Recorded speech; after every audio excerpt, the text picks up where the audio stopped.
And as Hind mentioned, funerals have been held for the 8 Palestine Red Crescent Society workers killed by Israeli forces near Rafah last week. Their bodies were only found and returned to their loved ones on Sunday. Israel blocked recovery crews from accessing the area for several days.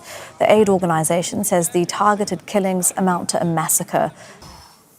Jeffrey Nice is a human rights lawyer. He led the prosecution of former Serbian leader Slobodan Milošević at the UN's International Criminal Tribunal for the former Yugoslavia. He's joining us live from Canterbury in the UK. Always great to have you with us on Al Jazeera, Mr. Nice. Thank you for your time. Firstly, your reaction to this particular incident and what we've heard from the UN official in that report about what happened. It's an apparently shocking event to which the only defense offered by Israel is that this was a case of ambulances and fire trucks being used to camouflage Hamas personnel or fighters. That's a very bare assertion by them, and it has to be viewed beside, I think, the evidence, which seems to be clear, that the trucks were marked as Crescent trucks and the workers wearing clothes that identified them as such. What we should always remember is that not only do people working in humanitarian aid enjoy the protection that all civilians in conflict enjoy, but they are further specially protected because it is a crime if they are authorized personnel, and in an international armed conflict, it is a crime, to a specific war crime, to attack them if they're involved in humanitarian assistance or peacekeeping missions. As you've said, Israel, as we've been reporting, Israel has admitted to opening fire, saying that Hamas and Islamic Jihad were using fire trucks and ambulances as cover. I just want to note here that the UN's High Commissioner for Human Rights told the Security Council in January that Israeli claims of Hamas launching attacks from medical facilities are often vague and sometimes contradicted by publicly available information. But even if that was the case, doesn't Israel have an obligation to warn the party to stop its misuse?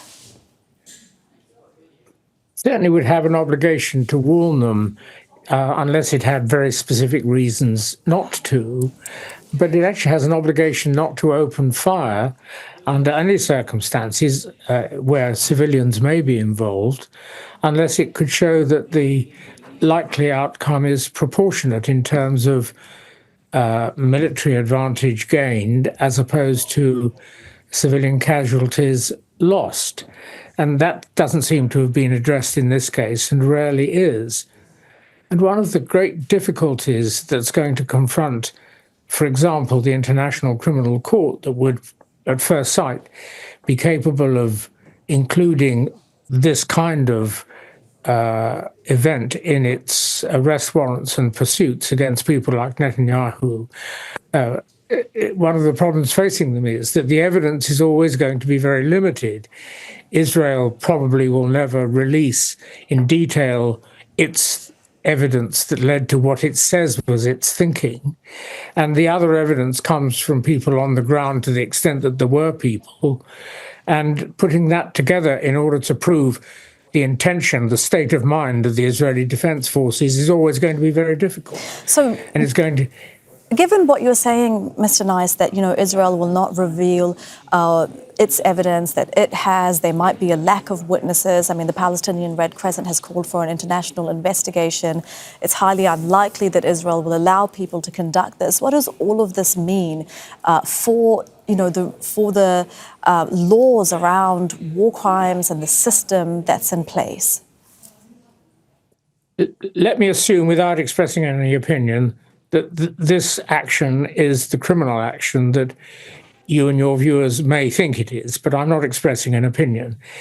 If it is, it's likely to be yet another one of very, very many actions in a long-lasting and complicated conflict which are unlikely to reach resolution at the International Criminal Court for a number of reasons, including want of evidence, lack of accessibility to evidence, limited resources of the International Criminal Court. That is bound, however successful parts of the arrest warrants may ultimately prove to be, that is bound to lead to public concern that the international order, as reflected in international criminal courts, does not work. And that will be a sad reality, but it is a reality we may yet have to face. Jeffrey Nice joining us live from Canterbury there. I'm afraid we've run out of time, but we really appreciate your expertise on this, as always. Thank you. Make sure to subscribe to our channel to get the latest news from Al Jazeera.